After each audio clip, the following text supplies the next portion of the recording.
Om Swastiastu. Om Swastiastu. Baik, Sobat CGP dimanapun Ibu Bapak berada, pada kesempatan ini saya sedang bersama Kepala SMK Negeri 5 Denpasar, yaitu Bapak Imade Budo Astika SPD MPD. Bapak, apa kabar hari ini? Baik, alhamdulillah. Sebelumnya saya mengucapkan terima kasih karena Bapak sudah bersedia meluangkan waktu untuk menerima wawancara dari saya, yang merupakan salah satu tugas untuk mewawancarai kepala sekolah yang menurut kami inspiratif, Bapak. Karena Pak Made sendiri sudah bisa membawa SMK 5 sudah sangat berkembang sampai sejauh ini, menjadi salah satu pionir dari SMK Pusat Keunggulan, benar Bapak ya? Iya. Dan untuk saat ini juga sedang ikuti kegiatan SMK Pusat Unggulan Lanjutan, gitu Bapak. Iya. Maka dari itu saya sangat tertarik mengenai profil Bapak sendiri, terutama dalam menangani beberapa kasus-kasus yang ada. Ya. Oke, Bapak, pertanyaan yang pertama, sudah berapa lama Bapak memimpin di SMK Negeri 5 Denpasar? Ya, terima kasih. Saya sudah tahun kelima sekarang. Kalau tepatnya itu sudah 5 tahun 2 bulan. Diberikan tugas di SMK Negeri 5 Denpasar untuk sebagai seorang kepala sekolah dan untuk pelaksanaan kegiatan pembelajaran di sini. Baik, sudah cukup lama Bapak. Nah, dari pengalaman Bapak yang sudah 5 tahun tersebut, pastinya dalam memimpin banyak pengalaman-pengalaman, terutama kasus-kasus dilema etika atau bujukan moral. Nah, bagaimana Bapak bisa mengidentifikasi kasus-kasus yang selama ini terjadi, Pak? Oke, ini kami perlu sampaikan. Jadi kami setiap yang adanya kejadian, kami bukan ada kasus, tetapi adalah peluang untuk kita melakukan suatu kegiatan atau program lebih baik. Peluang ya Bapak ya. Kalau kasus itu wah seram sekali. Seram ya, bahasanya seram ya. Berarti kasus diganti dengan istilah peluang ya. Oke. Baik, kami untuk nanti berimplikasi pada adanya peluang-peluang yang ada itu, baik yang peluang yang kita dengar positif maupun negatif. Yang pertama, kita selalu melakukan diskusi Pak ya. Diskusi dengan tim manajemen. Kalau dia bermanfaat bagi kita, oke lah kita laksanakan. Kalau kita itu suatu pengalaman kita. Baik. Nah, jadi contoh-contoh peluang tadi yang Bapak sebutkan tadi ya, yang identik dengan dilema etika yang biasanya terjadi, yang pernah Bapak tangani seperti apa, Pak? Oke, ini kan dalam etika itu zaman sekarang itu kita harus betul-betul bisa itu mengidentifikasi. Nah, ini apakah dia dari dilemanya individunya atau mungkin dia itu karena kinerjanya atau dia itu memang lingkungan. Lalu dia pribadi, sudah tentu kita akan coba ajak berkoordinasi Pak ya. Kami mengutamakan sistem kekeluargaan sendiri. Kita sudah tahu itu yang paling pendekatan koordinasi kekeluargaan itu yang ini. Kemudian kalau dia itu bersifat organisasi, sudah tentu kami melakukan pertemuan rutin kan minimal sebulan sekali dengan tim kerja kita, yaitu staf manajemen. Setelah kita akan menunjukkan bahwa di sini ada masukan seperti ini, ada peluang kita untuk memperbaiki diri, kerja pulang maju, kita koordinasikan apapun itu hasil diskusi kita kita sosialisasikan. Siap Pak.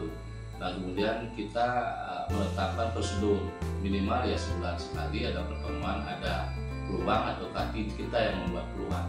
Nah, itu yang kita lakukan selama ini sehingga Pak Lili tahu kita sekolah kita ada tim, jadi tidak dia statis kita selalu berarti ada perkembangan Pak ya, berubah mengikuti kebutuhan. Baik, seperti yang Bapak sampaikan tadi bahwa setiap saat Bapak selalu melaksanakan pertemuan-pertemuan Pak ya. Nah, mungkin apakah bisa Bapak di sini sedikit menjelaskan prosedur dalam pertemuan seperti biasa Pak?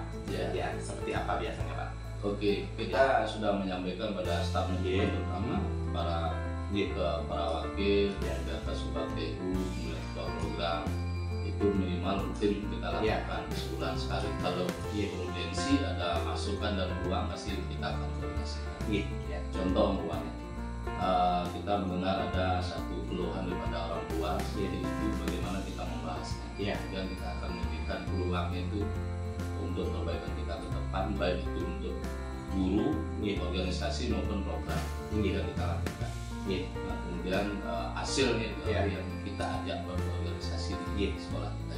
Artinya tetap Pak ya, selain secara internal, Bapak juga mengadakan pertemuan secara bersama-sama dengan guru dan semua stakeholder yang ada di SMK 5G. Ini kecil Bapak. Saya tambahkan untuk sosialisasi itu kita tidak memaksa biar tidak terasa. Artinya Pak Didi sudah tahu ada pertemuan apa, kita bersama masih Pak Ikus ini. Siap.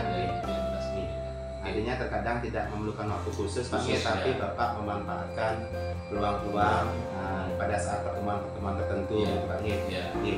Pertanyaan berikut Pak, selain Bapak mengadakan beberapa pertemuan atau koordinasi atau kolaborasi yang seperti Bapak sampaikan, ada nggak Pak hal lain yang Bapak anggap efektif dalam Bapak mengambil keputusan selain berkoordinasi dengan asas kebersamaan dan kekeluargaan? Itu pasti kita mengambil keputusan tidak sendiri, pasti kita ada minimal 2-3 orang yang kompeten terhadap keputusan yang kita ambil itu masih sebelum kita share. Baik itu dia secara mendadak maupun yang sudah kita Jadi selalulah kita keluarga kita utamakan kemudian koordinasi pada staf itu kita juga sampaikan, sehingga kegiatan artinya semua daripada apa yang kita lakukan di sekolah itu semuanya sudah dipahami oleh terutama staf manajemen yang baru kita ketemu ke pegawai dan kepada siswa. Masuk juga kepada orang tua yang mesti harus diketahui oleh orang tua, para wali murid kita semua. Baik Pak, semua itu Pak. Berikutnya Pak, seperti yang Bapak sampaikan kan kasus nikah. Nah, di setiap peluang nikah kan pasti ada tantangan Pak dalam melaksanakan atau mengambil keputusan. Kira-kira dari pengalaman Bapak, tantangan apa saja yang selama ini Bapak hadapi Pak dalam pengambilan keputusan di sekolah yang Bapak pimpin Pak? Ini menarik sekali Pak. Jadi ini tantangannya adalah budaya guru. Nah, ini kan paradigma guru yang notabene ini yang sangat signifikan sekali kita bisa lihat perubahannya pada sebelum pandemi dan setelah pandemi.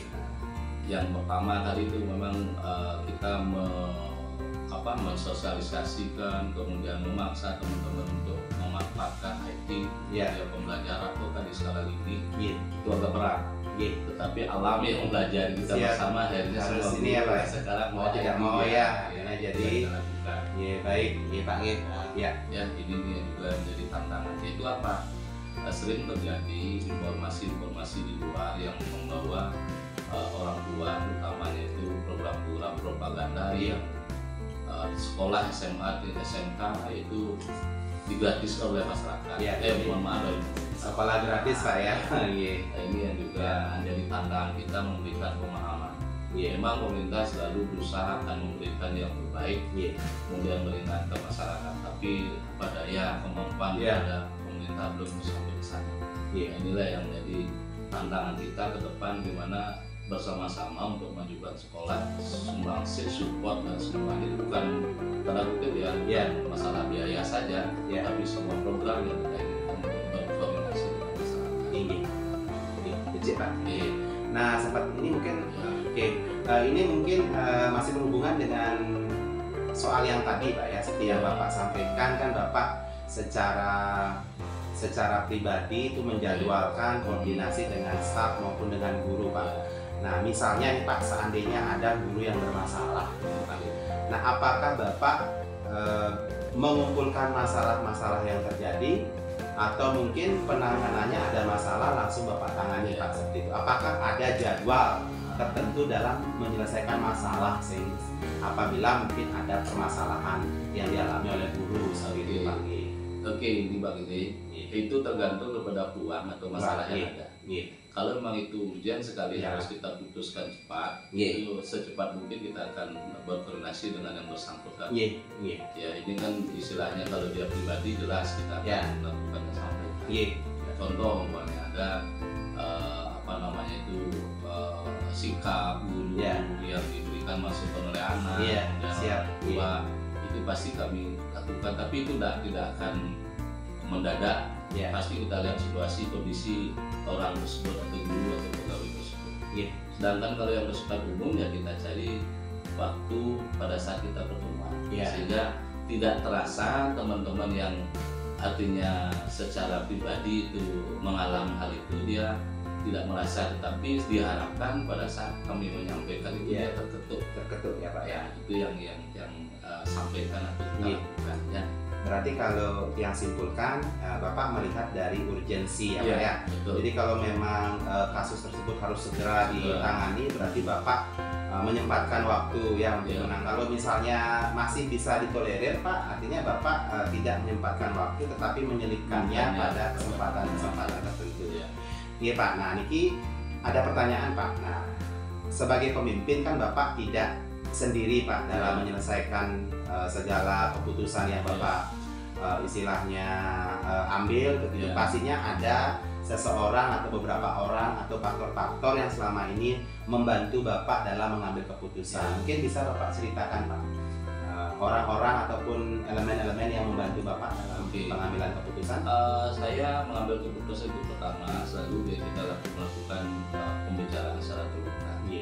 Ya sudah tentu kan terbuka itu bukan untuk semua orang, tergantung pada kesempatan yang ada. Artinya peluang apa yang harus ada, apa yang perlu kita jalan, kemudian kerjasama untuk melakukan kasus-kasus yang ada untuk kita itu. Ya selama ini kan ada kasus yang positif, ada yang negatif. Ini yang harus kita. Tapi kita kalau yang negatif tidak usah kita ekspos bersama. Tetapi siapa yang harus tahu kita harus sampaikan. Kemudian kalau yang positif untuk bersama ini harus kita sosialisasikan. Bahwa itu kepada mahasiswa, kepada anak-anak, pada guru juga contoh. Ini kan sering masukan daripada industri bahwa industri itu yang utamakan adalah jadi soft skillnya kan kita sering di setiap lini itu bisa. Nah ini yang peluang inilah yang harus kita selalu ingatkan kepada dia tahu peluang kasih itu yang untuk kegiatan itu. Dengan selama ini akhirnya sekolah kita itu sebenarnya industri itu mau kerjasama dengan SMK 5 Pak ya. Sebentar lagi ini bukannya 1-2 daripada hotel keluarganya Marriott itu akan datang, tapi itu satu tim yang biasa untuk kita melakukan itu. Nah itu yang kita lakukan dengan faktor-faktor yang kita mendukung atau yang kita lakukan pada setiap kegiatan. Baik Bapak, Niki pertanyaan yang terakhir Bapak nih.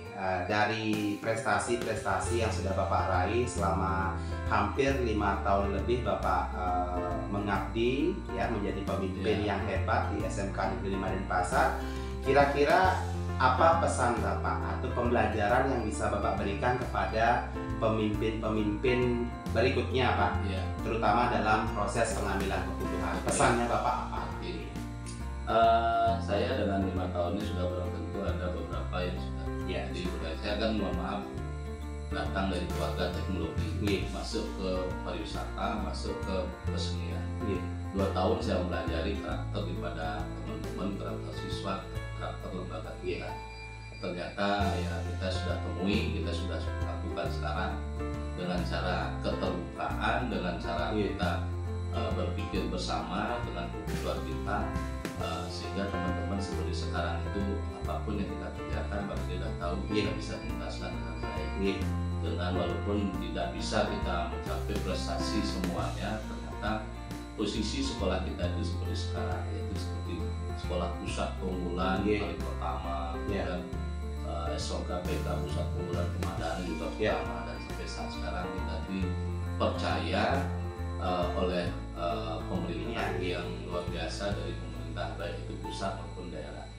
Yang kedua adalah saling mengingatkan Pak ya. Jadi kami sebagai staf manajemen itu punya keterbatasan, sedangkan teman-teman itu kan dari jumlahnya ratusan orang di sini mengelola sekolah kita itu pasti dia punya pemikiran sudut pandang yang beda, kemudian akan ada semuanya itu ada peluang kita maju. Jadi sekecil apapun masukan teman itu pasti kami serap Pak. Walaupun itu tidak seperti tadi langsung spontan akan diterapkan tidak. Nah inilah dasar saya dan saat kami untuk memimpin sekolah ini, sehingga bisa seperti sekarang ini. Ya. Baik Pak Made, terima kasih atas bincang-bincang singkat pada sore hari ini.